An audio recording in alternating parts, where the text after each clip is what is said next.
welcome to Deck Obsessed. This is Rhonda, and in this video I'm reviewing the Modern Nirvana Oracle, which is a collaboration among several people, including Jennifer Sodini, who's the main writer, actress Kat Graham, known for playing the character Bonnie on The Vampire Diaries, journalist Frank Elleriti, breathwork instructor Bryant Wood, and illustrator Natalie Miller. For those of you who, like me, prefer to clearly see the cards in the deck before you decide to buy it to make sure you resonate with the art and the messages, I'll be showing you every card in the deck. I'll also give a basic overview of the guidebook and read 2 sample in-depth card descriptions so you can get a feel for the card's deeper meanings. Let's get started. The cards come in this nice sturdy box, which has a side flap with magnetic closure and a gold lifting ribbon to pull both the guidebook and the cards out. The cards and guidebook are 3 by 5 inches, and there are 50 cards in the deck. The cards are nice and thick. They're matte on both sides. The guidebook has color images of the cards inside.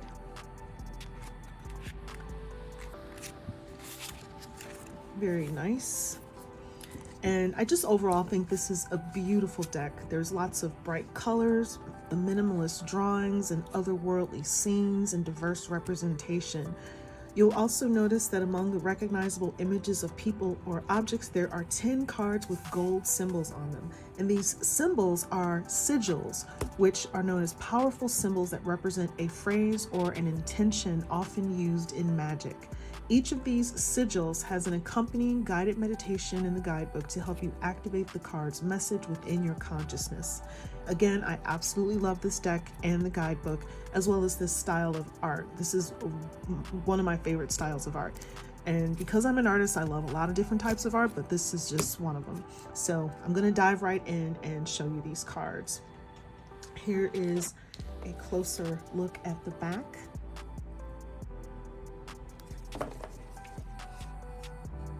Now, the cards don't have numbers on them. There's just a primary title. Abundance. Assertiveness.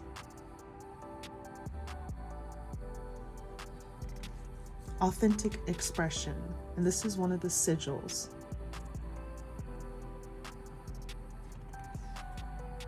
Awareness.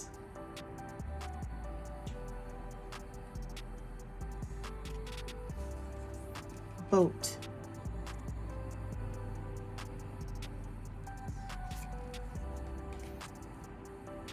Breath.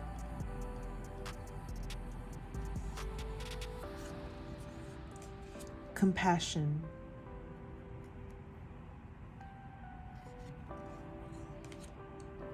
Connection. I'm going to bring this one in closer so you can see the detail.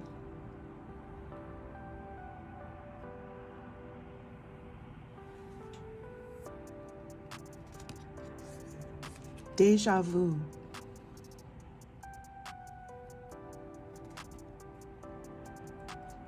Direction.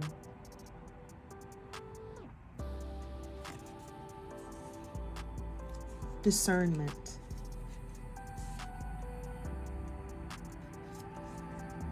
Ecstasy.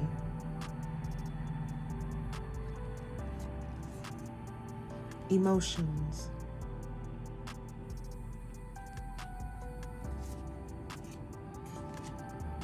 Emptiness.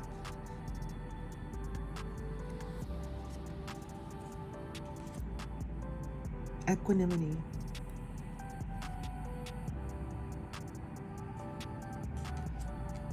Forgiveness.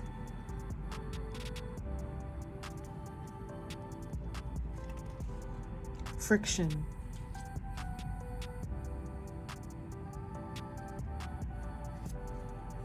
Gratitude.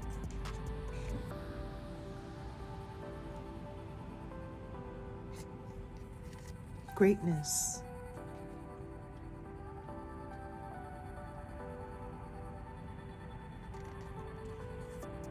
harmony.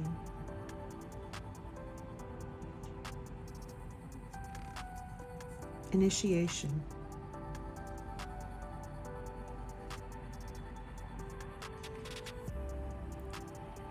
Intention.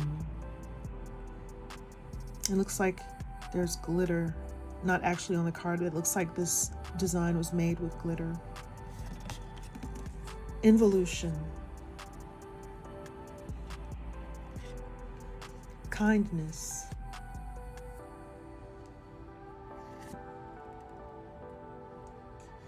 Kintsugi.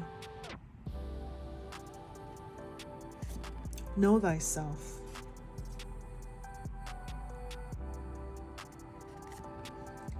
Liberation.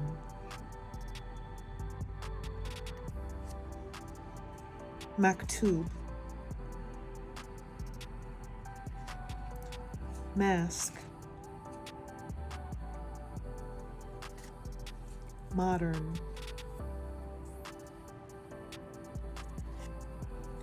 Nirvana.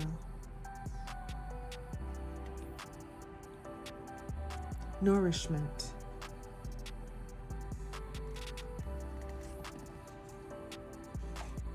One. Partnership.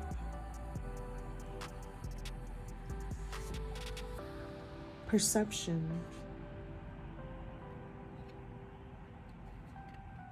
The Philosopher's Stone. Prism.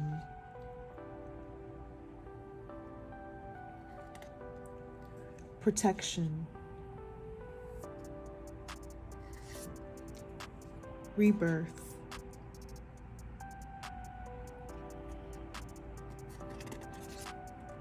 Reciprocity.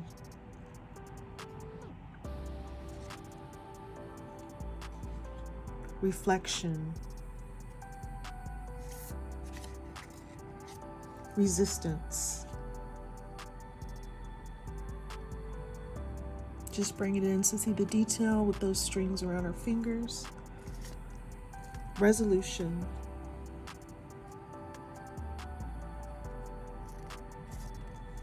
The Rose Phoenix. Squaring the circle.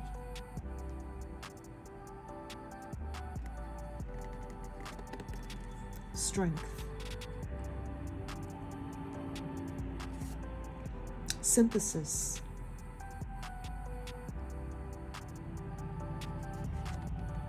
Teachers.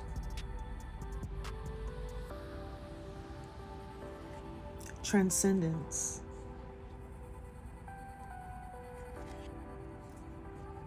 Weightlessness. And that's the last card. So now we're going to take a look at the guidebook. So the cards are not listed individually in the table of contents, nor do they have numbers, but the card definitions section starts on page 33, and from there you find your card interpretations in alphabetical order. There is an introduction that talks about all kinds of esoteric matters. Here you have one of the cards on the back of the cover inside.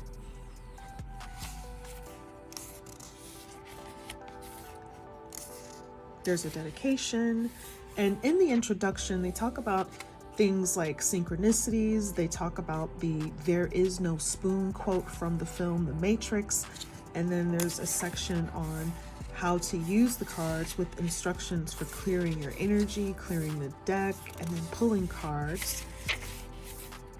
There we have it.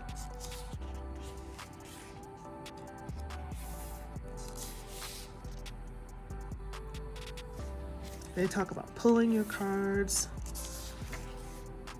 and then they have sample spreads, and they have an acknowledgments section where the creators talk about those whose help they are grateful for, and that is at the very end. But next we have the card meanings section, or what do they call it here? The card definitions. So I'm going to read a couple of samples. So this is the first one. I'm not going to read this one, Abundance, but You have the picture of the card, and then you get 1 page worth of a definition. But we're going to look at the card Deja Vu, which is on page 61. And the card's a little bit bigger than the image in the book, but this is just a reminder of what the card looks like. Deja Vu. This is what it looks like in comparison inside the book. As you notice on the book page, they don't have the name of the card on there, but just the image. Deja Vu. Now it starts with a quote. Once upon a time, I dreamt I was a butterfly, conscious only of my happiness as a butterfly, unaware that I was myself. Soon I awaked, and there I was, veritably myself again. Now, I do not know whether I was then a man dreaming I was a butterfly, or whether I am now a butterfly dreaming I am a man. And that's a quote from Zhi. The Deja Vu definition continues. Have you ever found yourself caught in a moment that feels both incredibly foreign and familiar? Like a scene from a dream trickling into reality, or a drop of rain from the clouds of collective unconsciousness meeting your skin and awakening sensation. Where did this moment come from? Has it happened before? Deja vu translates to already seen. And if this card is being called into your reality, it may be time to pause and reflect on moments that have recently happened where you may have felt as though you've sliced into the breadth of time. When deja vu presents itself in your experience, take note of when it is happening, while also taking inventory of what is at the forefront of your consciousness. Who has this happened with, and what feels so significant about the moment? Is there a common theme in the familiarity? Are you considering a big change like a new job or a move out of state? What is your current baseline of emotion and feeling? Have you connected with a new potential partner, either romantically or in business? Is your life generally in harmony or discord? What are you currently desiring that is echoing out into the universe? How are your thoughts reflecting in your reality, and how are they affecting your day-to-day experience? Deja vu is like the sense of calm before the storm, the changes in air temperature and pressure that allow us to prepare for the thunder and lightning, the insight before the shift, the umbrella before the rain. Whatever the weather may be, pause and meditate on whether this path you feel you are truly being called to move forward, whether this is the path you feel you are truly called to move forward, and prepare accordingly. Eventually, a rainbow will appear and offer its own alchemical gold through the wisdom and insight gathered in this passage of time. And it's got JS written at the end, so you know that's Jennifer Sodini, one of the authors of the book. And then there's a mantra at the end. I trust the invisible whispers which offer guidance on my path. I choose to merge with the timeline that is meant to serve my highest good. Nice.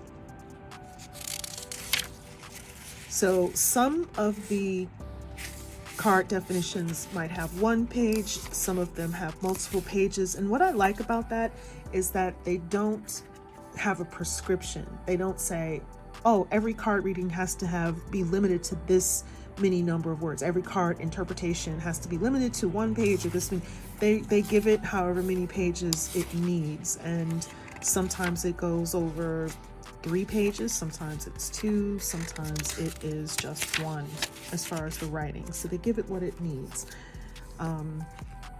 Let's see. And then I like how at the end, this truly does feel collaborative. I think Jennifer Sodini might have written most of the sections. I'm not sure exactly how everyone worked together as a collaborative group, but I do know that the gentleman who does the breath work, those are with the sigil cards, because there's a meditation with those. But just looking in the book, we can see different initials at the ends of some of these definitions. But the sigil we're going to look at is the Nirvana card. I wanted to just tell the difference. We can't read the entire guidebook, but I just wanted to check out one of the cards with an image, a representational image with people or objects, and then I wanted to do one of the sigils just so you can get a feel for what that's about. And we're going to look at the Nirvana sigil on page 137.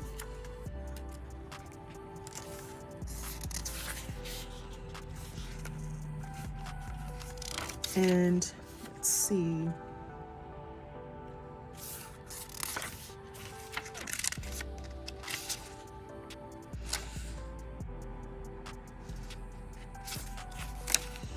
Your mind is Nirvana, and that is by the Bodhidharma.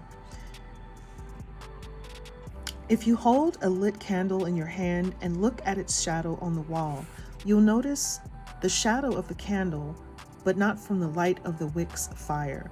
Blow out the candle and the shadow remains, but the invisible fire will have turned into smoke, rising and evaporating back into the atmosphere.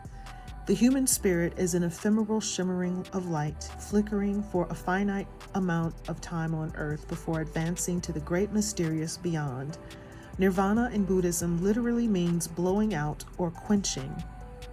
When we contemplate this idea in relation to the ultimate attainment on the other side of our cycles of experience, how do we release attachments to the lifespan of our light without being burned by what we cling to? As an exercise, let's release some of the fires that are sources of attachment and suffering on the path to liberation. Step 1. Close your eyes and take an extended inhale through your nose. As you inhale, visualize any moments in life where you may have been greedy, possessive, or deeply attached to a particular object or sensory experience.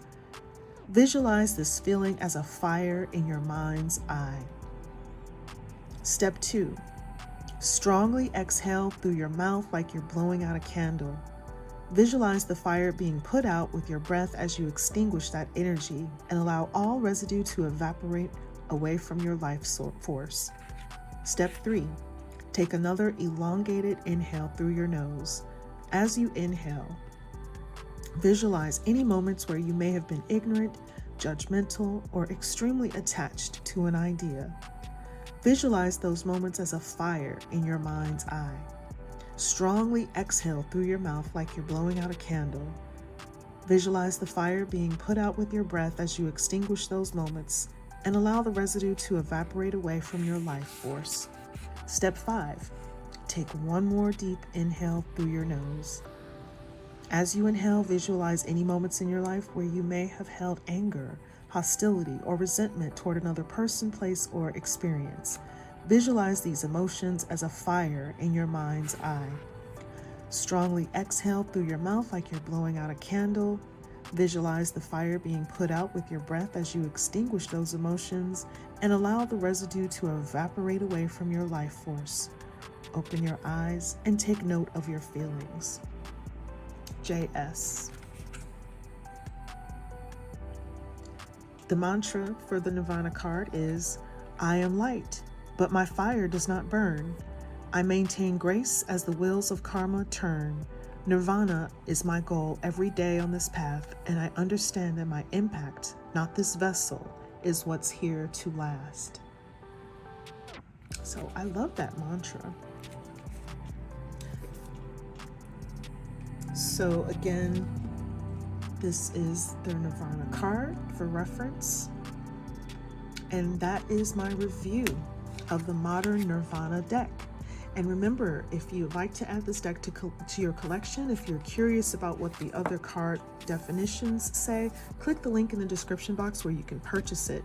I also have some links to other decks by the authors or similar tarot and oracle decks, so check those out. And if you happen to like this review, leave a comment, hit the like, subscribe, and notification buttons, and check out my other videos. Thank you so much for watching Deck Obsessed. This is Rhonda wishing you a beautiful day. See you next time.